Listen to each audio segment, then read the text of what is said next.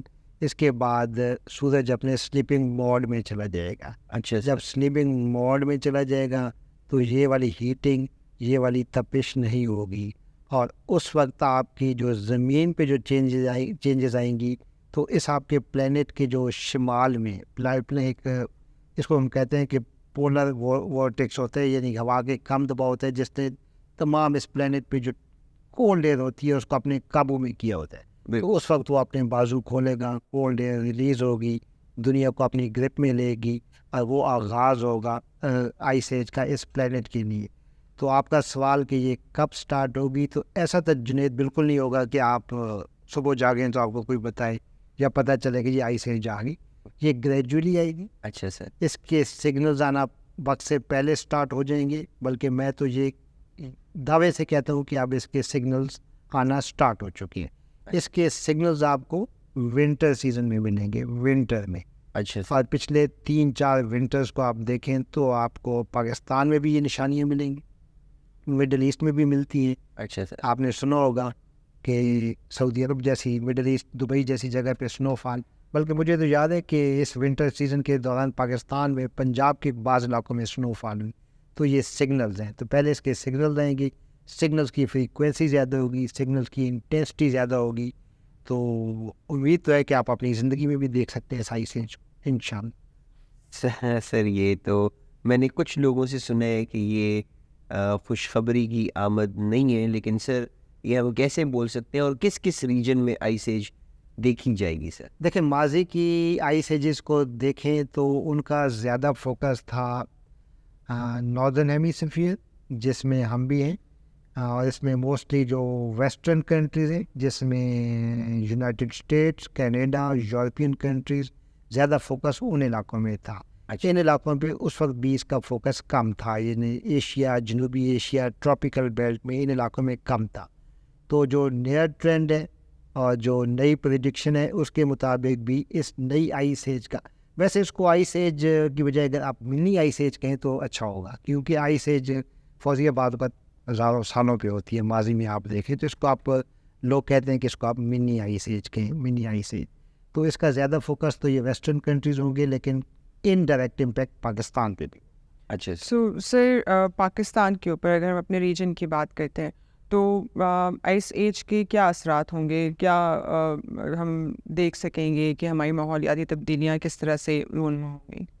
دیکھیں، جب یہ گلوبل وارمنگ کی وجہ سے کلائمیٹ چینج سٹارٹ ہوئی، جیسے آج کل ہے، ٹیمپریچر میں اضافہ، گرمی کی شدت میں اضافہ، تو اس میں دنیا کے کچھ علاقے ایسے ہیں جو خوش ہوئی ہیں، جن کو فائدہ بھی پہنچا. اور یقیناً آپ جانتے ہیں کہ وہ اس میں رشین اور نارتھ پول کے قریب جتنے کنٹریز ہیں وہ لوگ خوش ہیں. وہ تو اس کلائمیٹ چینج کو، گلوبل وارمنگ کو ان لوگوں نے ویلکم کیے. تو اسی کانٹیکسٹ میں دیکھیں تو پاکستان میں جب اس کے امپیکٹ آئیں گے تو بعض علاقے جو میدانی علاقے ہیں ان کے لیے تو یہ بہت ہی اچھی ہوگی، پازیٹیو امپیکٹ لے کے آئے گی. لیکن پاکستان کے جو ویسٹرن ایریاز، ہلی ایریاز اور ناردرن ایریاز ہیں، اس پہ جو ہے اس کے امپیکٹس کافی حد تک نگیٹو ہوں گے. یعنی یہ کہہ لیں کہ اب پاکستان کے شمالی علاقوں میں، KPK کے علاقوں میں، وہ علاقے جہاں ٹیمپریچر مائنس میں چلا جاتا ہے، لیکن اس کے باوجود وہاں پہ ہر قسم کی فصل ہوتی ہے، ہر قسم کا پھل ہوتا ہے. تو جب آئس ایج آئے گی تو پاکستان کے یہ ہلی ایریاز، ناردرن ایریاز، ان علاقوں میں کافی مشکلات ہوں گی، کیونکہ وہاں پہ کراپس ایلیمینیٹ ہوں گی، نہیں ہوں گی, جو وہاں کے موسمی پھل ہوتے ہیں وہ شاید نہ ہو, لیکن جو پاکستان کے میدانی علاقے ہیں جس میں پنجاب کے علاقے, سندھ کے علاقے ہیں, اور جو آپ کی ساحلی پٹی ہے, اس کے لیے انشاءاللہ یہ کافی مفید ہو.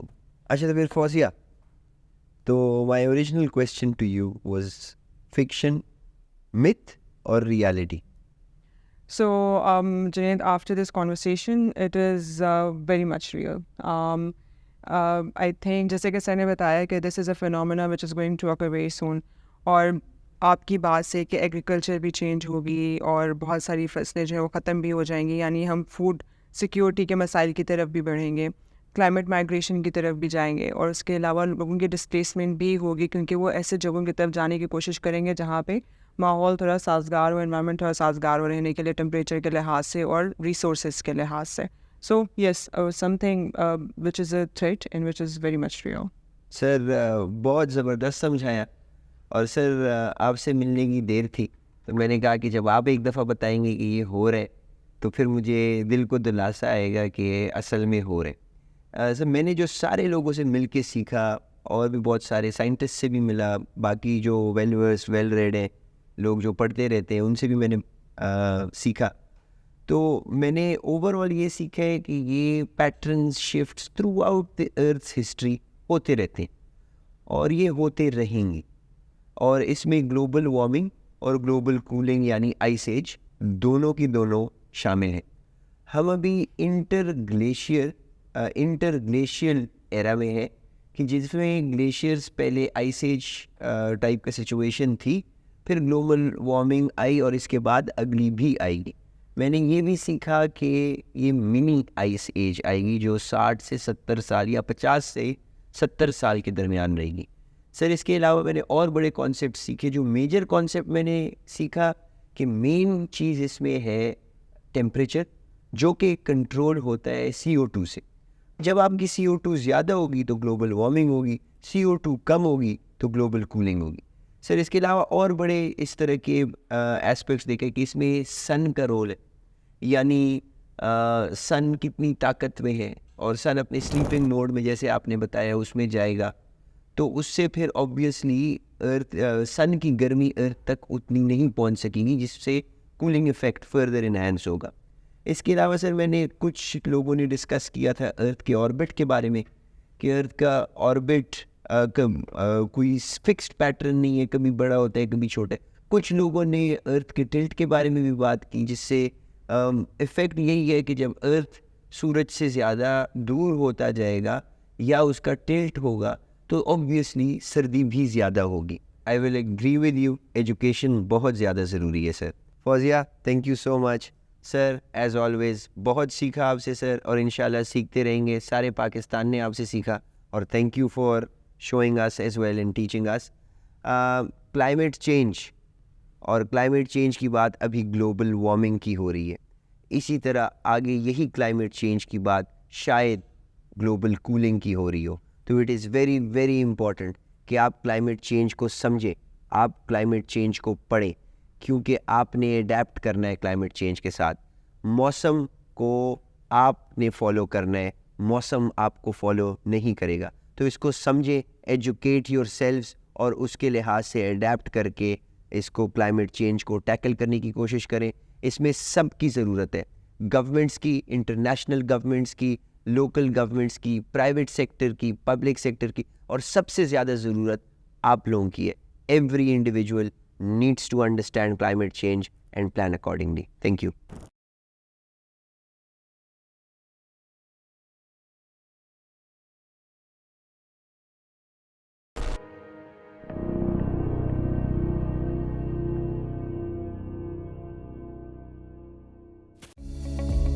An initiative of Bakhabar Kisan and Weather Wale.